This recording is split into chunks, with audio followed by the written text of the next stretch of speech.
नमस्ते। आज हम बात करेंगे बीजगणित की भाषा की। मतलब हम समझेंगे इसके सबसे बुनियादी बिल्डिंग ब्लॉक्स को।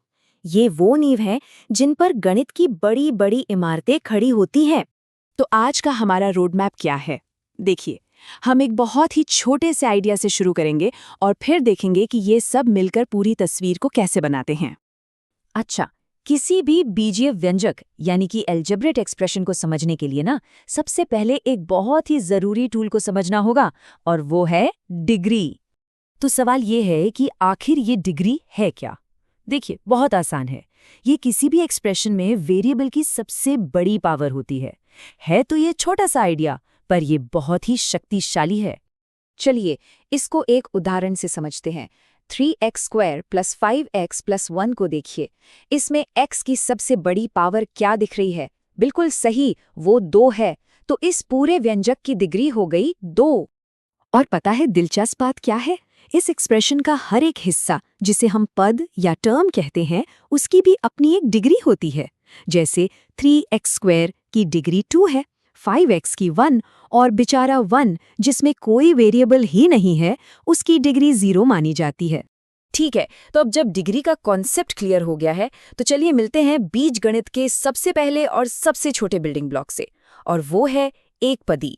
जैसा कि इसके नाम से ही पता चल रहा है, एकपदी वो एक्सप्रेशन है जिसमें सिर्फ और सिर्फ एक ही टर्म होता है।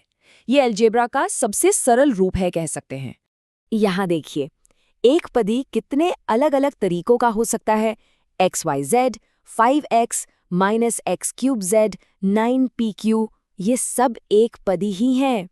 ठीक है, तो एकपदी समझना तो काफी आसान था। अब असली मजा तब आएगा जब हम इसमें और पद जोड़ना शुरू करेंगे। तो देखते हैं कि क्या होता है। जब हम दो अलग अलग टर्म्स को प्लस या माइनस के साइन से जोड़ देते हैं, तो हमें मिलता है एक द्विपदी या बाइनोमियल। द्वि का मतलब ही होता है 2। जरा इन उदाहरणों पर एक नजर डालिए।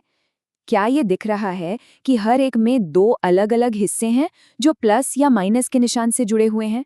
बस यही तो द्विपदों की पहचान है। यहाँ एक बहुत जरूरी बात समझनी है। 9pq को देखिए। हो सकता है लगे कि इसमें 3 चीजें हैं, 9, p और q, लेकिन नहीं, क्योंकि ये सब आपस में गुणा हो रहे हैं तो इसे एक ही टर्म माना जाता है। वहीं दूसरी तरफ m-5 एक द्विपदी है, क्योंकि m और 5 ये 2 अलग अलग पद हैं जो घटाव के निशान से जुड़े हैं। तो पैटर्न अब तक तो समझ आ ही गया होगा, है ना? एकपदी, द्विपदी, और इसके बाद क्या आएगा? बिल्कुल सही, त्रिपदी।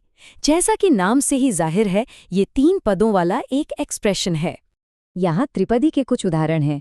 इनमें 3 अलग अलग बिल्डिंग ब्लॉक्स यानी कि पद होते हैं जो आपस में प्लस या माइनस के साइन से जुड़े होते हैं।